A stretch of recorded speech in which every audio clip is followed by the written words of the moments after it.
Bien, vamos a detenernos de nuevo en el tema de las ISAPRES, la ley corta, su puesta en vigencia, lo que viene para los afiliados, para la Superintendencia de Salud, que tiene que dictar una serie de circulares. La primera ya está emitida, con un experto en el tema, el ex superintendente de Salud, Patricio Fernández, durante la administración del presidente Sebastián Piñera en su segunda gestión.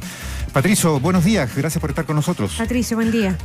Muy buenos días, Paula, Mauricio, ¿cómo están? A ver, aquí primero se ha hablado de un salvataje, un perdonazo, pero inevitable. Muchos de los parlamentarios, incluso el oficialismo, votaron incluso contra sus propios deseos y lo hicieron explícito. Y se habla de un respiro, al menos de un oxígeno transitorio para las ISAPRES. ¿Es tan así o no? ¿Se asegura la pervivencia del sistema por los próximos años, por un plazo razonable, o no necesariamente? Yo creo que básicamente lo que hizo esta ley corta fue dar un respiro, efectivamente. Evita una caída sistémica, diría yo, de todas las ISAPRES, que esto era prácticamente automática, la caída de indicadores. Si es que no había ley corta, creo que no había otra forma, digamos, de asumir esto, que es aumentando los ingresos o disminuyendo la deuda calculada por la Superintendencia de Salud. El gobierno nunca estuvo abierto a la posibilidad de que se aprobaran algunos de estos mecanismos trabajados por expertos, que en el fondo terminaban rebajando la deuda. Entonces se busca una solución intermedia, digamos, donde también es efectivo lo que plantean algunos, de que de una u otra forma los afiliados de ISAPRES van a tener que asumir un mayor precio, algunos, un grupo importante de personas, para poder mantener la operación de la ISAPRE, y además algunas ISAPRES esto va a ser insuficiente y sin duda que van a tener que estudiar internamente si es que van a disponer de algún aumento de capital que les permita seguir la operación. Yo creo que eso es el desafío de los próximos meses. Antes de ir a ese escenario, y por lo pronto, lo que viene es la aplicación de la tabla de factores en primer lugar, única, que va a significar, se supone, y esto lo está repitiendo mucho el gobierno ahora, y nos lo dijo la ministra Aguilera semanas atrás aquí mismo, eso supone una baja. O sea, aunque se estén disponiendo la posibilidad, porque son topes, podrían ser menos los reajustes, pero se fijan estos topes de reajuste por los próximos años, y además un alza extraordinaria dentro de este mismo año. El gobierno repite que ya, pero contra eso también lo primero que va a pasar es que van a bajar los planes para muchos afiliados, sobre todo para las mujeres, al aplicar la tabla única de factores. ¿Es tan así? ¿Se contrarresta una cosa con otra o finalmente pesa mucho más el alza que viene después? Yo creo que hay mucha incertidumbre en relación a eso aún. Creo que inicialmente es efectivo que hay grupos de personas que les va a disminuir el precio final que están pagando hoy, que efectivamente son los grupos, hablemos de mujeres en edad fértil, estamos hablando de mujeres entre 26 a 32, 34 años, van a ser las más beneficiadas, y los mayores de 65 años.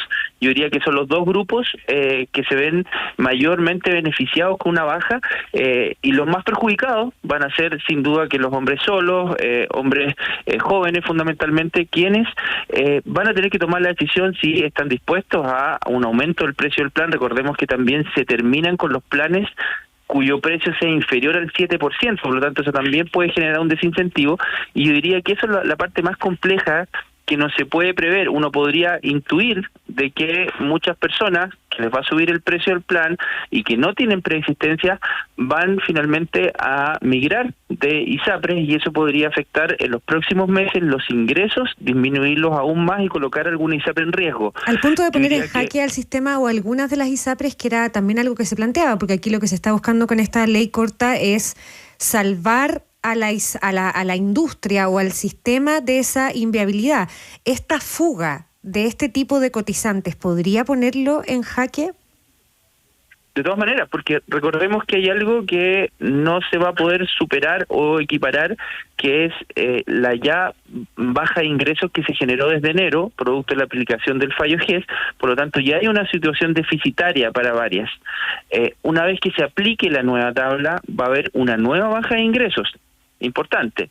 Entonces, ¿cómo se busca equiparar eso? Con la llamada prima extraordinaria, ¿cierto?, que que busca equilibrar. Pero sin duda que eso va a ser insuficiente, y si nosotros además sumamos de que los cálculos se hacen con los ingresos que hoy tienen las ISAPRES, pero si yo tengo elementos que desincentivan la permanencia en ISAPRE o buscar a la ISAPRE como una opción, claramente el riesgo aumenta, y eso es lo que hay que estar muy atento cuando se comiencen a aplicar todas estas circulares de forma efectiva y se reflejen en los ingresos de la ISAPRE. Ya, ahí lo que pesa finalmente, Patricio, para que todos nos entendamos bien, es que, por ejemplo, a través de este mecanismo que ya va a impedir que haya cotizantes que paguen menos de su 7%, lo que significaba, porque el 7% lo que tienen que destinar legalmente, ¿no es cierto?, para salud. Pero si el plan valía menos, iban acumulando excesos ahí, o excedentes ahí. Excedentes son siempre. Y eso era un beneficio que podía ser utilizado o finalmente recuperado. Pero el líquido no les cambia, porque igual ellos entregaban su 7%, ¿no es cierto? Pero después tenían como la devolución de los excedentes. Claro, lo que pasa es que los excedentes con el tiempo fueron modificados y disponía la obligación de la ISAPRE de restituirlos vía transferencia una vez al año si la persona no lo ocupaba. Por lo tanto, ahí es cuando se produce una vez al año y ahí se refleja fuertemente en las finanzas de la ISAPRE y en la garantía, porque se genera una baja en la garantía también importante, porque la superintendencia tiene que autorizar una liberación para que la ISAPRE paguen esa plata una vez al año.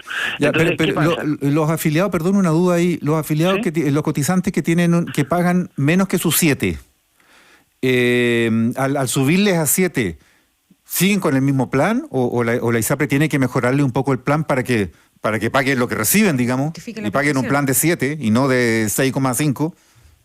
La norma quedó que en principio el plan sube de precio, como está, ya. Y la ISAPRE tiene que ofrecerle a la persona alguna alternativa dentro de las que tenga, que con un plan que mejore algunas condiciones, pero digamos que no es nada obligatorio, y también es un plan que dentro de los planes que tienen comercialización la ISAPRE, entonces que se acerque más, claro, a ese precio, o que pase del 7. Otra mejora, claro, correcto, o que pase del 7, efectivamente. Patricio Fernández, ex superintendente de salud, ¿qué pasa de aquí en adelante con la deuda? Porque ya hablamos de lo inmediato, de la aplicación de la tabla única de factores, pero seguimos hablando de una deuda de 1.589 millones de dólares que queda pagable a un plazo de 13 años, con algunas diferencias para los mayores de edad que tienen otros plazos temporales. Pero ¿cómo empieza a dibujarse el escenario para el pago de esa deuda desde aquí en más? Ya con la ley, ya con la activación de la puesta en marcha del fallo de la Corte Suprema. Por ejemplo, ¿cuándo y cómo vamos a saber cuánto se nos debe y cuándo se nos va a pagar? Eso va a depender de cada ISAPRE, va a haber plazos específicos que ponga la superintendencia para que las aseguradoras presenten los planes de pago, ¿son todos a la vez? ¿Cómo opera eso ahí? Acá digamos que comienza ahora unos meses de bastante incertidumbre en relación a los plazos específicos, hasta que se van a ir despejando una vez que la superintendencia vaya sacando todas las circulares al respecto. Pero sin embargo, hay algo que no quedó en la ley, pero que es un compromiso que asumió la Superintendencia de Salud, de que todas estas medidas, es decir, la baja de los ingresos producto de la nueva tabla, la aplicación de la prima extraordinaria y la devolución de la deuda, se generen coetáneamente a fin de no generar una crisis del sistema. Es decir, la baja de ingresos, si se produce por la aplicación de la nueva tabla, obviamente iba a afectar rápidamente los indicadores, por lo tanto tiene que tratar de operar todo esto junto. Entonces, el desafío de la superintendencia es que todos estos elementos vayan de la mano. Ahora, pero en el caso de la deuda, ¿cómo empieza a operar si tiene un plazo de 13 años? ¿Empieza a operar el tema de los planes de pago que tienen que entregar las ISAPRES, entregar certezas en relación a cuánto le deben a cada uno? ¿Eso? Correcto. Lo que pasa es que la circular, que en el fondo se tiene que constituir este consejo asesor, ¿cierto? Y además la superintendencia tiene que dictar una circular donde le ordena a las ISAPRES generar un plan de pago, y en ese plan de pago va a señalar la totalidad de la deuda que tiene, con cuántos contratos, la forma como va a asumir ese pago, porque recordemos que la ley permite a las ISAPRES que paguen a través de excedentes, que la gente puede utilizar excedente. Se utilizó lo del pronto pago, se implementó, esto significa que la ISAPRE también va a poder utilizar esa forma de llegar a un acuerdo con cada persona, una transacción, ¿cierto?, donde este pago se haga en una cuota, pero con una tasa de descuento máxima, que es la de interés máximo convencional. ¿Es creíble que eso pueda ocurrir? Pronto pago con un descuento, pero significa que la ISAPRE de una haga el pago. Sí, yo creo que hay que ver cómo lo interpreta la Superintendencia de Salud, porque si la ISAPRE propone, supongamos que a un grupo importante de personas, que el pago no sea tan alto, supongamos, y pueda solucionarlo de una vez, si se permite eso, yo creo que efectivamente va a poder ser, pero de lo contrario, que toda la cartera pida el pronto pago, claramente se puede ver afectada la situación financiera de la ISAPRE. Vamos a ver cómo lo interpreta esa parte de la ley, la Superintendencia y la circular. Ya, porque la idea es que sea un descuento interesante, que a cambio de un descuento tipo 35% de la deuda, una tercera parte de la deuda, la ISAPRE se vean incentivadas a liberarse del compromiso pagando los otros 2/3 de la deuda al afiliado, pero como quien dice, en un pago. El ex ministro Mañalich hablaba ayer de un cheque, un valevista o un depósito. Sí, efectivamente. Bueno, lo que hay que interpretar es si es que la ISAPRE puede segmentar esa posibilidad. Me parece que ahí está el secreto. Igual queda la duda, ¿qué va a pasar con las personas que hoy día, no sé, por ejemplo, tienen 64 años? Y dice que la deuda se les tiene que pagar a 13 años. ¿Qué pasa cuando cumplan los 65 años? ¿Se va a cortar eso o se les va a mantener los 13 años?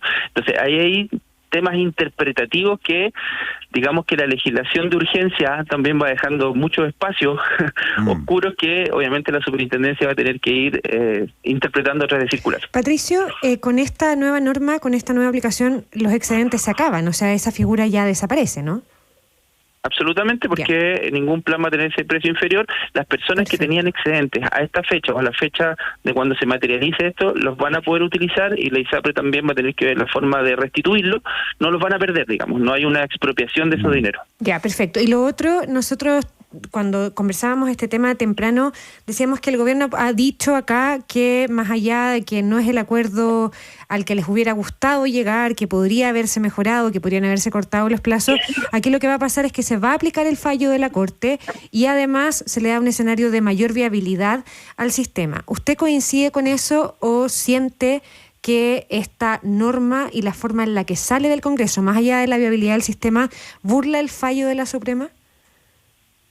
No, yo siento que no lo burla, que si efectivamente se hicieron esfuerzos, pero creo que, como su nombre lo dice, quedó bastante corta la ley, porque en realidad hablar de sustentabilidad y estabilidad sin una reforma es imposible, primero que todo. Segundo, que todos estos efectos, y la duda más bien que se manifiesta desde la oposición, yo diría, es cuánto este gobierno quería traspasar las consecuencias a un futuro gobierno, es decir, dar una estabilidad parcial que no exceda de un año y medio, digamos, y después para un futuro gobierno dejar sentado el marco y las bases para que el sistema de una u otra forma termine por vía fáctica. ¿Y en eso es relevante lo que pasa con FONASA en esta ley corta, esto de los seguros voluntarios complementarios, porque se instala de alguna manera, esa bandera sí se deja instalada, ¿o no? Ahora, la modalidad de cobertura complementaria no es un fortalecimiento del FONASA, eso no es real. Digamos que le da al FONASA una facultad para intermediar con seguros complementarios. ¿Ya? Yo creo que es un sistema que va a funcionar bien inicialmente, pero es inevitable que va a haber judicialización y va a haber presión al aumento del gasto público. ¿Por qué lo digo? Porque las personas que se pasen de ISAPRE a FONASA es esperable que mantengan la misma conducta de atención en prestadores privados, ¿cierto? Las personas de ISAPRE consumen 4 veces más prestaciones que las de FONASA y por lo tanto se genera una presión de la bonificación del FONASA en aumento, que es la modalidad libre elección. Es decir, sí o sí va a haber aumento del gasto público, que es lo que pasa año tras año en el FONASA con un desfinanciamiento de esa modalidad. Por lo tanto, no es real que efectivamente sea ya fortalecido, porque para eso requiere cambio en la gobernabilidad, requiere cambio en el financiamiento y una serie de cosas que no están en esta ley. Patricio, antes mencionabas la opción o el escenario de la posible capitalización de las ISAPRE por sus dueños. ¿Es viable o también creíble o esperable que eso realmente ocurra con una industria que tiene que destinar todo lo que obtenga como beneficio en los próximos 13 años a pagar una deuda?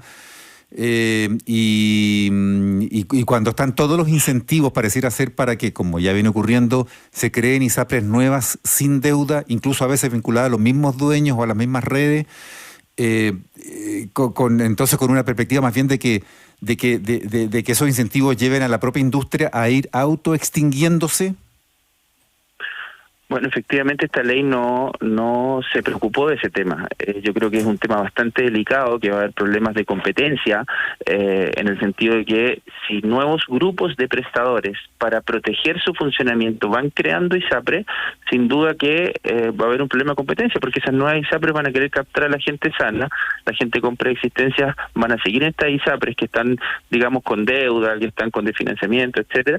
Y lo otro es que sí habría un incentivo, me parece, en la medida de que sean ISAPRES que están integradas con prestadores con el solo efecto de cuidar su red de prestadores y mantener este seguro primario. Yo creo que esa es la alternativa. Ya, pues un análisis que está ahí bien todavía sobre supuestos que falta aclarar, como tú mismo nos decía, Patricio, porque en las circulares de la superintendencia vamos a tener que ir esclareciendo parte de lo que de la manera en que se va a aplicar la famosa ley corta. Y además está de por medio lo que no alcanzamos a comentar aquí, que es la reforma más integral al sistema que tendría que proponerse de aquí a octubre, de aquí a antes de fin de año por lo menos.